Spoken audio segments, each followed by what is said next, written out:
Hello students, today we will discuss about spectrochemical series and factor affecting CFSE। तो देखिए spectrochemical series क्या होता है। ये अरेंजमेंट है किसका, लिगैंड का, in order of increasing there field strength. यानी लिगैंड की इंक्रीजिंग ऑर्डर में जो उनकी स्ट्रेंथ होती है, इंक्रीजिंग ऑर्डर पे उनका अरेंजमेंट होता है लिगैंड्स का।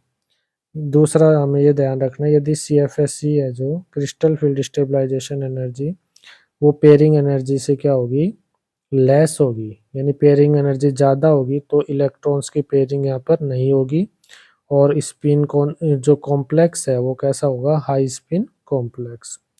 यदि पेयरिंग एनर्जी यहाँ पर लेस है तो क्या होगा, इलेक्ट्रॉन की पेयरिंग होगी और कॉम्प्लेक्स कैसा होगा, लो स्पिन कॉम्प्लेक्स होगा। उसके बाद है फैक्टर अफेक्टिंग CFSE। तो सबसे पहला फैक्टर है लिगैंड फील्ड स्ट्रेंथ। यानी लिगैंड स्ट्रॉन्ग है या वीक है उसके बेस पर क्या होगा, CFSE हम डिसाइड करेंगे। यदि लिगैंड स्ट्रॉन्ग है तो क्या होगा, CFSE यहाँ पर उसका मैग्नीट्यूड क्या होगा, ज़्यादा होगा। और यदि लिगैंड वीक है तो CFSE क्या होगी, लेस होगी। दूसरा पॉइंट है इसमें oxidation state of metal ion. जो metal ion high oxidation state का होगा तो उसमें क्या होगा, CFSE आपकी ज़्यादा होगी as compare to metal ion in lower oxidation state. जैसे यहाँ पर एग्जांपल है COH2O6 3 पॉजिटिव और ये COH2O6 2 पॉजिटिव। तो यहाँ पर कोबाल्ट की ऑक्सीडेशन स्टेट 3 है और यहाँ पर क्या है, 2 है। तो इसकी जो CFSE है वो क्या होगी, ज़्यादा होगी और इसकी CFSE कम होगी। तीसरा पॉइंट है नंबर ऑफ डी इलेक्ट्रॉन्स। जब number of D electron central metal atom ion में इंक्रीज होंगे तो CFSE क्या होगी, डिक्रीज होगी।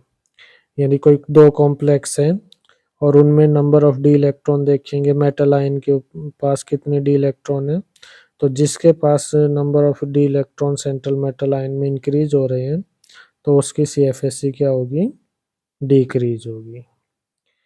लेकिन हमें यह भी ध्यान रखना है कि वो स्ट्रॉन्ग है या वीक लिगेंड। इसके बाद है type of D orbital. Type of D orbital में जैसे हम इसको एग्जांपल से देखें, यदि 3D से 4D जाएं, 4D से 5D जाएं तो क्या होगा, CFSE इंक्रीज होती है। ठीक है, जैसे यहाँ पर एग्जांपल है CONH36 3 पॉजिटिव। तो यहाँ पर इलेक्ट्रॉन किस में जाता है, 3D6 में। ये रोडियम है NH363 पॉजिटिव, तो यहाँ पर इलेक्ट्रॉन किस में जाता है, 4D में। और ये आपका हीरिडियम NH363 पॉजिटिव यहाँ पर 5D में। तो 3D से 4D, 4D से 5D, तो जो CFSE है वो क्या होगी आपकी, इंक्रीज होगी। इसके बाद इसका रीजन क्या है, जैसे जैसे डी ऑर्बिटल का साइज इंक्रीज होगा तो जो 3D से 4D, 4D से 5D जाएगा, तो जैसे जैसे ऑर्बिटल का साइज इंक्रीज होता है, जो ऑर्बिटल है वो इंटरेक्ट करता है more strongly with ligands.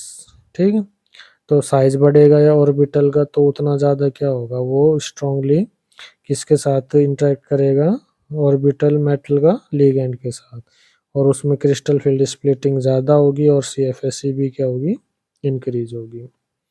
Fourth point आपका ज्योमेट्री ऑफ कॉम्प्लेक्स। यानी ज्योमेट्री मतलब टेट्राहेड्रल है या ऑक्टाहेड्रल है, उससे डिसाइड होता है कि CFSE उसमें कॉम्प्लेक्स में लेस होगी या मोर होगी। तो डेल्टा T है जो वो किसके इक्वल होता है, 4/9 डेल्टा ओ। ये रिलेशन हमने पहले पढ़ा था। तो यदि टेट्राहेड्रल कॉम्प्लेक्स है और ऑक्टाहेड्रल कॉम्प्लेक्स है तो टेट्राहेड्रल में क्रिस्टल फील्ड स्प्लिटिंग क्या होती है, लेस होती है as compare to octahedral.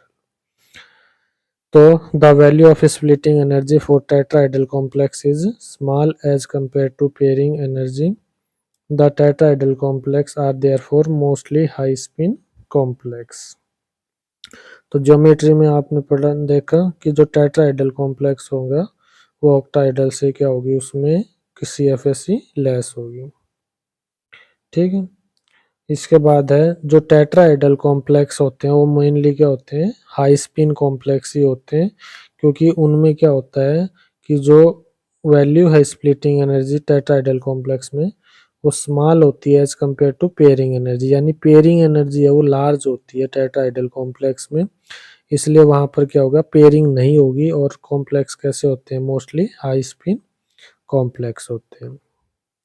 Octahedral में लो स्पिन और हाई स्पिन दोनों हो सकते हैं, लेकिन टेट्राहेड्रल में मोस्टली क्या होंगे, हाई स्पिन कॉम्प्लेक्स होंगे।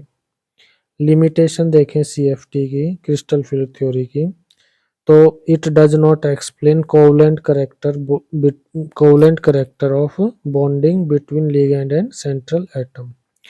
हमने पढ़ा था क्रिस्टल फील्ड थ्योरी में कि जो मेटल एटम और लिगैंड है उसके बीच जो बॉन्ड है वो कैसा होता है, आयनिक बॉन्ड होता है।